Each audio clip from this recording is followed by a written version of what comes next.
Estuvo de observador. Estuve de observador porque tengo un hijo que también es atleta y le tocó un campeonato en Osorno, así que tuvimos que estar allá apoyando. Perfecto. Pero no, por lo que yo vi, Puerto Vara estuvo muy, muy, muy lindo todo. La verdad es que Qué fue bonito. una actividad que posicionó la ciudad en el centro del deportivo de Vimos mundial, las sí. redes Estuvo bueno, sociales, estuvo las bueno, noticias. estuvo bueno, Bien. sí. En qué disciplina su hijo, Raúl? Es atleta el hombre, ¿eh? ¿Pero en qué? Atletismo, corre 80 metros, salto, sí. Carreras. Sí. Hay una cantidad muy Velocidad. importante, velocidad muy importante, sobre todo en la comunidad escolar que se está dedicando a eso y creo que es bueno resaltarlo porque normalmente nosotros nos vemos, acostumbramos a ver lo que es fútbol por ahí, hoy está más de moda el pádel, qué sé yo, pero en realidad los jóvenes se están dedicando mucho al atletismo y eso es muy bueno. Bueno, atletismo y bicicleta también he visto. Sí, harta gente, sí. Y no también. solo acá en Puerto Montt, el voleibol y el básquetbol de nuevo se está empezando, el básquetbol de nuevo se está empezando a practicar como en los viejos tiempos, y el voleibol se incorpora también como disciplina que hoy día muchos niños están Cierto, tomando hay esa escuelas y disciplina. academias. Sí. Bienvenido, Buena pues, hora. ya usted, ahí, el entusiasmo de Kossuth Vázquez. Bienvenido, Kossuth, en este lunes también. ¿Cómo Gracias, lo pilla Eduardo. usted a resguardo de las gripes y todo eso? ¿Ha estado? Sí, por los viejitos qué bueno. empezaron a cuidarnos. Las vacunas y eso. Claro, no, bien, pues estamos bien, gracias a Dios, gozando buena salud hasta el momento, por lo que se ve. Bien. Y bueno, y contentos de poder estar acá nuevamente compartiendo con este panel y un saludo cordial a todas las personas que nos están escuchando hasta ahora en Radio Eso. Cooperativa. Desde el lago Yanquihue hasta Castro y más allá. ¿Ah? Eso, justamente. Completa el panel, como siempre, también enfermero, profesor, militante del Partido Comunista. Miembro de la dirección regional, usted del regional Yanquihue. Sí, legalmente de la Dirección Sí, Regional de ahí. los Lagos y provincial. Hay una- Ustedes tienen una arquitectura organizacional que es distinta. Las regionales son como más bien provinciales. Bienvenido, don Alexis José. Que esté muy bien. Sí, bueno, buenos días a todos. Yo ahí, hablando un poco del deporte, bueno, sí, pues, hemos tenido un crecimiento rápido en algunas áreas deportivas.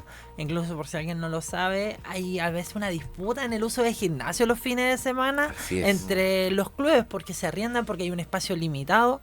Así que ahí, para que nos que estamos en política, tenemos que ver una visión de futuro de cómo le hacemos, abrimos espacios básicamente a las comunidades y mantenemos estos espacios abiertos. Yo ahí tengo bando, porque mi hija practica voleibol, así que estamos con Gigantes también, del Sur, estamos abanderados, no queda de otra.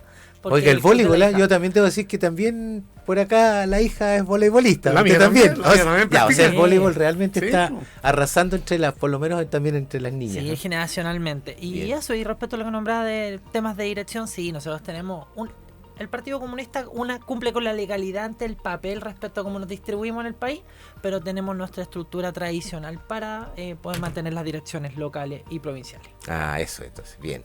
Oiga, los quiero invitar en esta primera vuelta a dar un breve repaso a lo que ha pasado en el plano internacional, que tiene ecos en el plano local, nacional, por supuesto.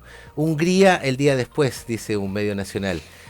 Por cierto, el conservador Peter Magyar prometió este lunes un país europeo y humano, tras vencer a un nombre que ha sonado por esto, también ha sonado porque tiene que ver con relaciones amistosas que tiene el actual presidente José Antonio Kast con Viktor Orbán, quien estuvo 16 años de presidente en Hungría y terminó cediendo frente a Peter Magyar. Así que una breve pasada por esto, porque de alguna manera tiene que ver con una mirada de lo que está pasando también con las derechas en Europa y sobre todo al calor de lo que han sido el tema bélico, ¿no? Ucrania, Rusia por un lado y ahora también todo lo que está condicionando el Oriente, el Medio Oriente y el Oriente más lejano ahí en Irán. Kossuth Vázquez, ¿quiere partir usted con una miradita un poco sobre este tema de las elecciones y cómo van y vienen estos liderazgos en la derecha? Sí, pues también el fin de semana también tuvimos elecciones en Francia. También Municipales, o sea, también. hubo harto harta información al respecto.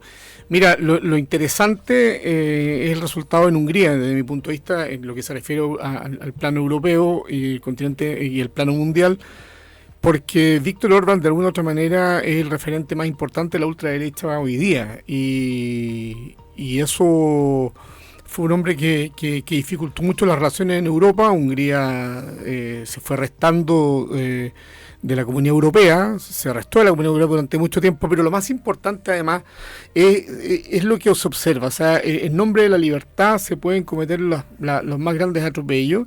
En Europa, en Hungría propiamente tal, Víctor, fueron 16 años y no es un tema baladí. O sea, estamos hablando de una persona que fue acomodando el sistema electoral, fue un gobierno autoritario, fue una persona que fue eliminando de a poco los sistemas de pesos y contrapesos que deben existir dentro de los sistemas democráticos, y no por nada hoy día se le reconoce su condición de líder y liberal. No creía en la democracia liberal como la que creemos y la que seguramente compartimos la gran mayoría. Y esa es una realidad, y me parece a mí que porque el que gane un conservador, a mí no me llama la atención. A mí lo que me llama la atención es el resultado también obtenido. O sea, después de 16 años se logra vencer a alguien que presidió un régimen total y completamente, un gobierno autoritario, prescindiendo de lo que son las instituciones democráticas propiamente tal. Más bien eran de papel, eran una cuestión más bien un adorno, y eso fue lo que se fue materializando durante mucho tiempo. Gran tarea tiene el nuevo presidente de Hungría, si es que quiere, como él mismo se ha comprometido, a Hungría insertarlo nuevamente en el plano internacional, y sobre todo en su vinculación con Bruselas, como dicen ellos, sí, con el concierto de la Comunidad Europea. Exactamente. Y en lo que se refiere también, bueno, vimos también hoy día, estamos viendo lo que está pasando en el país vecino, en Perú, elecciones también este domingo. A mí lo que me llama, hoy día no hay resultado, por lo tanto no hay que esperar, pero lo que me llama poderosamente la atención es que en 8 años han habido 8 presidentes. Sí. Y de los cuales varios fueron presos también. Están incluso presos. Ahora, eso da cuenta de que hoy día sistemas políticos como el peruano están absolutamente colapsados, jibarizados, y no están dando el ancho. Si esa es la realidad. Entonces la incertidumbre que se genera en torno a un sistema como este, un sistema de gobierno como el que tienen los peruanos, es altísimo. Y es no me imagino cómo se pueda llevar adelante un país. Y a pesar de todo esto, vemos cómo Perú ha crecido en los últimos años, cómo su economía se ha desarrollado y ha crecido, a pesar de todo. Nos pone preguntas grandes, es ¿cierto? Increíble, pero seamos bien claros. Hay que tener cuidado. Yo creo que Perú es un buen ejemplo de lo que no nos puede suceder a nosotros como país, porque hoy día existen 35 candidatos que están en disputa. Por lo menos hubo 35 candidatos este fin de semana. En Chile, la cantidad, el abanico de los candidatos también ha ido creciendo a medida que han ido transcurriendo los años desde el año 90 en adelante. En la última elección tuvimos 7 candidatos. 7 u 8, sí. Entonces, 8. Cuidado, hay que tener cuidado con estos multipartismos que se van generando y que permiten de que un montón de partidos y organizaciones callampa florezcan cada 4 años y tienen un nivel de injerencia que a veces le hace mucho daño al sistema democrático. Don Raúl Monsalve, una reflexión sobre lo que pasó en Hungría, sobre todo porque decíamos, ¿no es cierto?, las vinculaciones amistosas que tiene el presidente José Antonio Kast con Víctor Orbán, que incluso, ¿no es cierto?, hubo encuentros previos durante el tiempo de campaña. Siempre se compara, digamos, el tema de cuáles son los planteamientos más ideológicos, más de fondo, de mirada de futuro.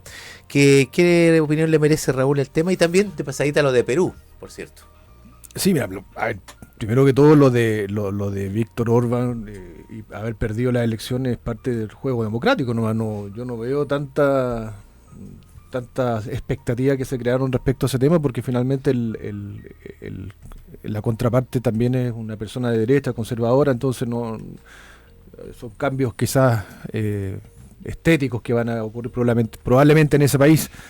Ahora, sí me llama la atención cuando se trata desde el lado de la izquierda, estos referentes que se denominan de ultraderecha, cuando en el fondo son conservadores, muy conservadores pueden ser incluso, pero de ultrones, de extremos. La verdad, las cosas que no sé, extremo es alguien que no respeta la democracia. Para mí es alguien que valía la violencia, la lucha armada incluso, y la verdad de las cosas que por lo menos en los sectores conservadores eso no se ve. En este mismo ejemplo que estamos comentando ahora, es un presidente que perdió una elección y le entrega el poder como corresponde, y bueno, imagino que su electorado le dio la espalda, quizás por algunas razones que cada país es soberano para decidir y ver cuáles son sus líderes y qué es lo que siguen. Entonces no veo mucho más allá de eso. Ahora, respecto a lo que la amistad que hay con nuestro presidente, no hay que olvidar que Hungría cumplió durante los últimos años no una misión, sino fue de los pocos países de Europa que controló la inmigración ilegal. Y la inmigración ilegal en Europa está muy marcada con la violencia de los grupos radicalizados islámicos, que es una realidad que es muy distinta a la que tenemos nosotros. Nosotros tenemos mucha inmigración que a veces llega de forma violenta porque son personas que no sabemos quiénes son, vienen muchas veces del crimen organizado y eso ya lo sabemos. Pero la realidad europea tiene que ver con temas más profundos. De más larga data, de más larga data, ¿cierto? además, por supuesto, Sí. y con costumbres religiosas que son muy chocantes entre los occidentales. Hay choques culturales. Muy violentos, muy violentos. Sí. Hay asociados sobre todo, por ejemplo, a la falta gravísima de respeto hacia las familias, hacia las mujeres en general. La realidad de muchas ciudades europeas está muy choqueada con ese tema. Han habido abusos muy grandes. Y muy marcados también. Y en ese caso, el expresidente, bueno, todavía presidente Orbán en Hungría, logró reducir en forma efectiva eso. Entonces, lo que siempre desde acá se vio como ejemplo fue lo que fue a ver en algún momento José Antonio Caz a Hungría, cómo lo hicieron, qué tipo de medidas de seguridad tomaron, como para poder adaptarla a la realidad local. No fue más allá de eso, independientemente de que se compartan ciertos valores conservadores, liberales en lo económico, pero no hay más que eso. Y ahora, pasando al tema más local, lo de Perú, bueno, a mí siempre me ha sorprendido la cantidad. Estábamos comentando. Sí, a ver, nosotros tenemos que estar orgullosos de lo que tenemos. O sea, acá en Chile, por más peleas que hayan, por más chimuchina política que haya muchas veces, hay una institucionalidad. No nos ha pasado nunca que nosotros tengamos presidentes presos. O sea, yo no quiero, me resulta muy extraño ver la cantidad de candidatos que hay en Perú. ¿Quién quiere ser presidente en Perú? Digo yo, o sea, vaya a terminar preso, tienes una tremenda posibilidad de terminar preso. Creo que ha habido 7, es así en el recuento de las creo últimas que los 2 últimos décadas. están todos presos. Están todos presos, sí. Y hay hoy día en la lista, bien, me corrigieron recién, 33 candidatos en la papeleta. Sí. O sea, todo el mundo quiere terminar en la cana en Perú, digo yo, no es como extraño, por decirlo menos. Sí, sí. Oiga, Alexis, tenemos tiempo para que usted también haga un pequeño recuento, no sé si en este bloque. ¿Qué le pareció lo de Hungría? Sobre todo porque es tan extravagante todo lo que pasa en Hungría. Víctor Orbán también es un líder que tenía relaciones con Vladimir Putin, que es un personaje, ¿no? Y sobre todo para la izquierda latinoamericana y chilena está todo este tema, siempre la mochila de Rusia, Unión Soviética, no es fácil. En ese contexto, ¿cómo lo vive y cómo lo ven ustedes, digamos? Mira, yo aquí lo voy a hablar de un punto más personal, porque ahí yo tengo una discusión que incluso con miembros de sectores de mi estructura ideológicos de la izquierda, en donde no logran visualizar o no han visto que Rusia, Putin, por ejemplo, no es una persona de izquierda, no son un referente de izquierda, ni en su retórica política, ni en su quehacer económico social.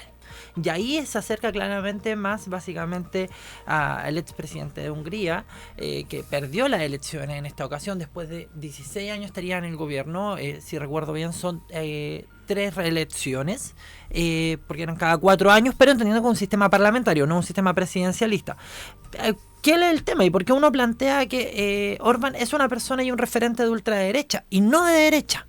Porque la definición entre ser de derecha y ultraderecha es que la derecha se declara liberal y juega dentro de los cánones de la democracia liberal, mientras que Orbán plantea ser un referente de la democracia o de la concepción iliberal, que plantea básicamente socavar los poderes del Estado, de la democracia liberal, utilizando desde el poder ejecutivo o desde las distintas fuentes de interna, coaptando básicamente otras fuentes. O sea, deja de ser lo que entendemos con la separación de poderes, con los contrapesos democráticos que debería haber en una democracia liberal, y dentro de esas lógicas persiguiendo a minorías culturales, religiosas, sexuales, no necesariamente persiguiéndolas cuando hablamos de una persecución explícita tomándolos detenidos, pero sí reduciendo libertades, sí aplicando políticas para básicamente segmentar a la población. Y hacía una demostrativa de eso, además de eso que hacía abiertamente populista. Entonces aquí Raúl nos comentaba, claro, Orbán fue un referente en el tema del control de la migración. Aquí es falaz. Hungría, aunque sí recibía migración, era principalmente de paso hacia poblaciones alemanas. ¿Y qué es lo que se hace en la segunda proceso de reelección de Orbán? Orbán toma una política comunal respecto al planteamiento de la migración, porque genera este miedo de un cuerpo extraño y lo intenta aplicar como una política nacional para ganar una elección. Pero los efectos fueron mínimos, porque Hungría no recibe cantidades de migrantes en proporción a los países colindantes de la Unión Europea. ¿Qué sí podemos ver?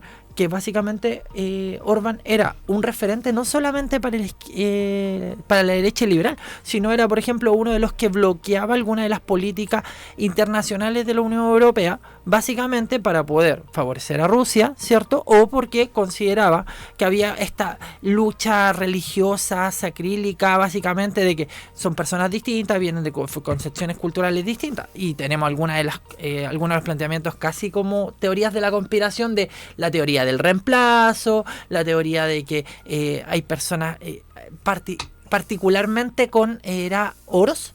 Entonces, varias de las teorías de contra oros que nacen desde Hungría, lideradas por Orbán o dentro de su equipo, al punto de que a Oros le cerraron una universidad en Hungría en algún momento porque lo consideraban anti las políticas de Hungría y un riesgo para Hungría desde la concepción del gobierno de Orbán. Entonces, ahí tenemos una demostración de que no cree en la libertad, no cree en la democracia, pero sí plantea las concepciones desde el iliberalismo, que básicamente es una tendencia hacia la ultraderecha. Vamos a dejarlo de Perú para la vuelta, vamos a la pausa para ordenarnos en ese sentido, y a la vuelta, Alexis, concluyes con una opinión sobre Perú para que nos vengamos ya a los temas nacionales. Hay encuestas y hay, por cierto, todo lo que ha sido el desarrollo desde la semana pasada, los efectos de, ¿no es cierto?, la Universidad Austral, la ministra, hay varios temas por conversar. Vamos a la pausa y volvemos. Espérenos un momento, ya continuamos con El Primer Café de Cooperativa Red Los Lagos.